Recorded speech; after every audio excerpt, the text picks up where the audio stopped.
मेरी फैमिली से तो कोई मुझे ऐसी रिस्ट्रिक्शंस नहीं थी। आज हमारी सोसाइटी में लोग जो है वो इस प्रोफेशन को अच्छा नहीं समझते। प्रोफेशन वैसे ख़वातीन के लिए कोई भी अच्छा नहीं समझा जाता। देयर आर द गर्ल्स जो मुझे इंस्टाग्राम पे भी मुझे पूछती हैं और वो कहती हैं कि हमें परमिशन नहीं मिल रही है और ये वो, तो मैं कहती हूँ आप कन्विंस करें। इसमें आपकी हाइट बहुत इंपॉर्टेंट है, उसका एक रीज़न है। सबसे ज़्यादा जो इश्यूज़ हमें आते हैं ना जहाज़ में, वो आते हैं पैसेंजर जब जहाज़ पे आता है ना, वो ग्राउंड हैंडलिंग से बहुत ज़्यादा ना डिस्टर्ब हुआ होता है। पेशेंस के साथ हमने काम करना होता है, तो whatever the situation is we need to smile. कोई मैंडेटरी चीज़ नहीं है, yes, but there should be no scars. औज़ बिल्लाहि मिनश शैतानिर रजीम, बिस्मिल्लाहिर्रहमानिर रहीम। अल्लाहुम्मा सल्लि व सल्लिम अला सय्यिदिना मुहम्मदिन व आलिहि बिक़द्रि हुस्निही व जमालिही व नूरिही व कमालिही। अस्सलाम वालेकुम दोस्तों, हसन रज़ा आज एक दफ़ा फिर आपकी खिदमत में हाजिर है। दोस्तों, आज का जो हमारा प्रोग्राम है बहुत ही इंटरेस्टिंग और बहुत ही यूनिक है। दोस्तों, आज का जो हमारा टॉपिक है वो टॉपिक है कि how to become an air hostess. अगर आप एयर होस्टेस बनना चाहती हैं और इस प्रोफेशन में आप काम करना चाहती हैं तो प्लीज़ ये पूरा प्रोग्राम जो है वो देखिएगा। दोस्तों, इस पर्टिकुलर टॉपिक पे बात करने के लिए हमने जिनको दावत दी है, she is such a great professional. Currently, she is working as an air hostess in one of the top airline of Pakistan. आइए मिलते हैं एनी समन से और जानते हैं उनका expert opinion about this topic. Thank you very much, Annie Saman, for joining us today, and I'm super excited कि आज आप हमारे साथ हैं। Welcome on board. Thank you so much. अच्छा एनी, हम टॉपिक पे तो ज़रूर डिस्कशन करेंगे कि how to become air hostess in Pakistan. बहुत यूनिक टॉपिक है और बहुत सारी ख़वातीन इस प्रोफेशन में आना चाहती हैं, लेकिन उससे पहले हम जानना चाहेंगे आपकी सक्सेस स्टोरी। माशाल्लाह, you working in this profession from last 9 years, 9 साल का अर्सा।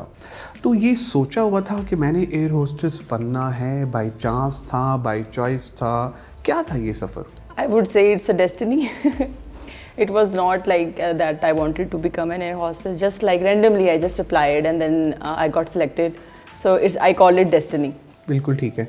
अच्छा ये बताइए, घर वालों की तरफ से कितना को प्रेशर था कि भाई एयर होस्टेस बनने जा रही हो? क्योंकि समहाउ अलमिया ये है कि हमारे माशरे में ये समझा जाता है कि यार ये प्रोफेशन शायद इतना बेहतर नहीं है। तो what do you think about it? कोई ऐसे रेजिस्टेंस आई तो उसको कैसे हैंडल किया? मेरी फैमिली से तो कोई मुझे ऐसी रिस्ट्रिक्शंस नहीं थी। My father is very supportive and my mother as well. But as you know कि आज हमारी सोसाइटी में लोग जो है वो इस प्रोफेशन को अच्छा नहीं समझते। प्रोफेशन वैसे ख़वातीन के लिए कोई भी अच्छा नहीं समझा जाता, मैं आपको बताऊँ, what ever the profession is, ठीक है। तो उसमें ये होता है कि आपने अपने पेरेंट्स की जो थिंकिंग है वो खुद आपने चेंज करनी होती है। देयर आर द गर्ल्स जो मुझे इंस्टाग्राम पे भी मुझे पूछती हैं और वो कहती हैं कि हमें परमिशन नहीं मिल रही है और ये वो, तो मैं कहती हूँ आप कन्विंस करें। इट्स अ गुड प्रोफेशन, आपको अपना पता है, ठीक है, आपके पेरेंट्स को आपका पता होता है, तो it's not a bad profession. आप बहुत लर्न करते हैं, बहुत ग्रो करते हैं। तो अभी काफ़ी चेंज हो चुका हुआ है लोगों की थिंकिंग और पेरेंट्स की थिंकिंग, तो they are sending them. Great, wonderful. अच्छा यानी अब ज़रा हम बात कर लेते हैं हमारे टॉपिक पे। I mean air hostess, how to become air hostess, कि किस तरह से आप बनना चाहती हैं। So what are the requirements? जब एक कोई खातून ये सोचती है कि यार मैंने ये बनना है, तो क्या एक्चुअल रिक्वायरमेंट होती हैं, किस तरह से वो उस प्रोसेस से गुजर सकती हैं? फर्स्ट ऑफ ऑल इसमें आपकी हाइट बहुत इंपॉर्टेंट है। उसका एक रीज़न है, क्योंकि आपने भी ट्रैवल किया होगा जहाज़ में, तो वो जो आपने जहाँ पे आप सामान रखते हैं, we call it hand tracks, ठीक है, एविएशन टर्मिनोलॉजी है, उसमें वो आपका हाथ उस पर ईज़िली जाना चाहिए ताकि आप उसको ईज़िली बंद कर सकें। हाइट मैटर करती है और अकॉर्डिंग टू द हाइट आपका जो है ना वो वेट मैटर करता है, लाइक आपका BMI मैटर करता है। उसके अलावा आपकी जो है वो एजुकेशन मैटर करती है। डिफरेंट एयरलाइंस में डिफरेंट है, but main is intermediate, you know. और उसके अलावा आपका जो है वो क्वालिफ़िकेशन हम जो है ना अभी बता दी है आपको, और आपकी जो स्पीकिंग पावर है स्पेशली इंग्लिश में, वो आपकी फ्लुएंसी होनी चाहिए। सो इतना ज़्यादा वो नहीं है कि आप नहीं कर सकते हैं, सब कर सकते हैं। माशाल्लाह से हमारी जो है वो पाकिस्तान में आपको पता है काफ़ी ब्यूटी भी है, तो लोग कर सकते हैं इस चीज़ को।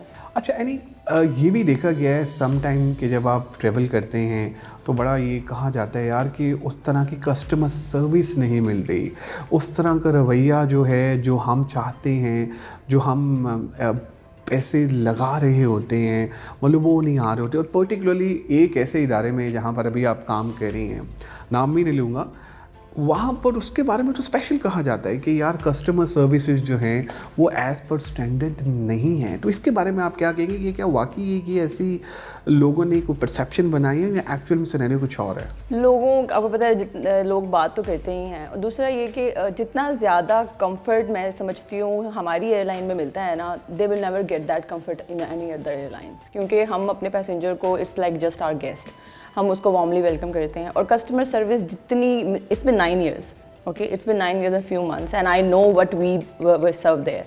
So it's just a perception that we don't get anything. Sometimes, you know, it's ups and downs in the airlines. It happens sometimes, but it's not like that every time it's happening in the airline. Great. अच्छा ये बताइएगा कि जो training का part है, particularly अगर हम बात करें, जब आप एयर होस्टेस बन रही थी, अब तो 9 साल हो गए माशाल्लाह, I think you are working as a trainer, तो आपने किन किन एरियाज़ में ट्रेनिंग्स ली? ओके, पाकिस्तान में जितनी भी एयरलाइंस है ना, उनके जो हेड ऑफिस है ना, वो सारे कराची में होते हैं, ठीक है। तो आपकी जब भी लोग सिलेक्ट होते हैं वो ट्रेनिंग्स के लिए कराची जाते हैं। तो जब मैं भी सिलेक्ट हुई थी तो 3 to 4 months की मेरी ट्रेनिंग थी, वो सारी आपकी कराची में होती है। और दूसरा ये कि लोग ये कहते हैं कि क्या स्टडीज़ होती हैं, आपने उसमें क्या पढ़ना होता है। It's total different from your qualification.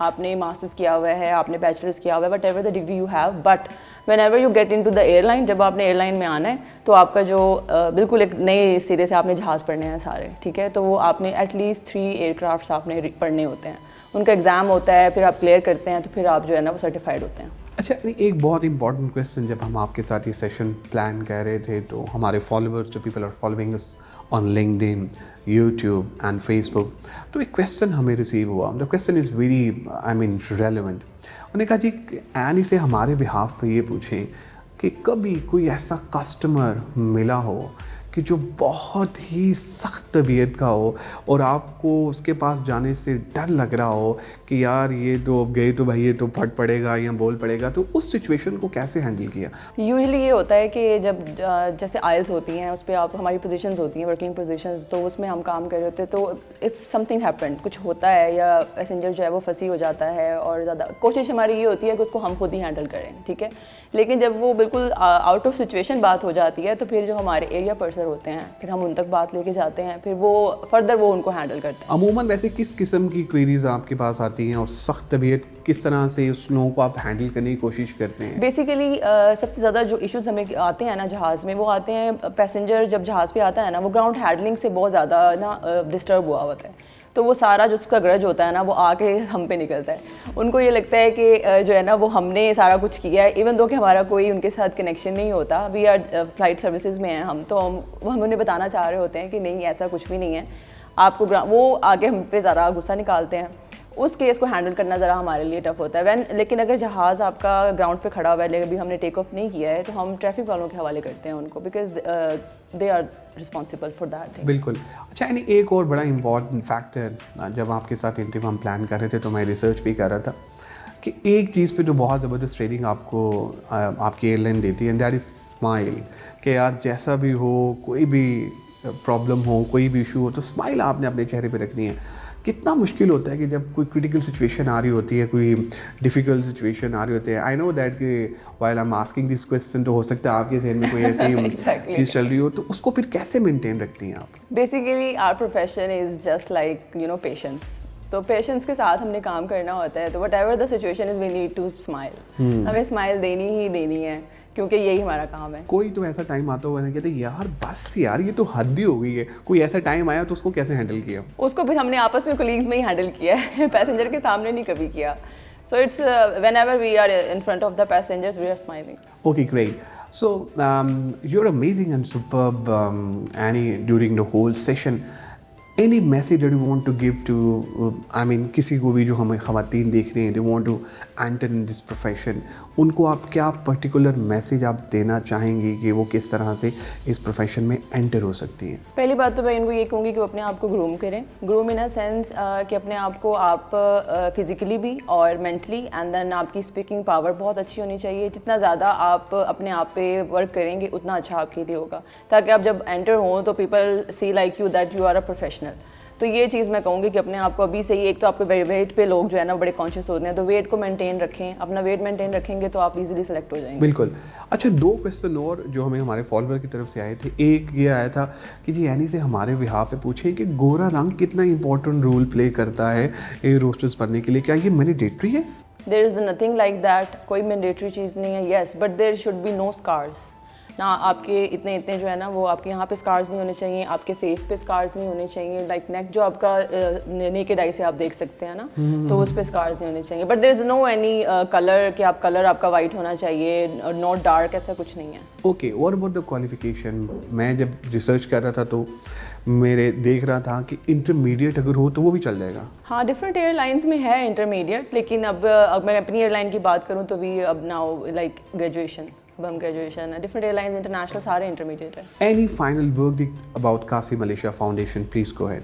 It's a learning process. आप आएँ यहाँ पे और जितना ज़्यादा सीखने को यहाँ पे आपको मिलेगा, मैं नहीं समझती कहीं और आपको मिलेगा, तो वेलकम टू हियर। आप लोगों का बहुत शुक्रिया आज के एपिसोड देखने का। एनी समन हमारे साथ थी, she is such a great professional और wonderful human being as well.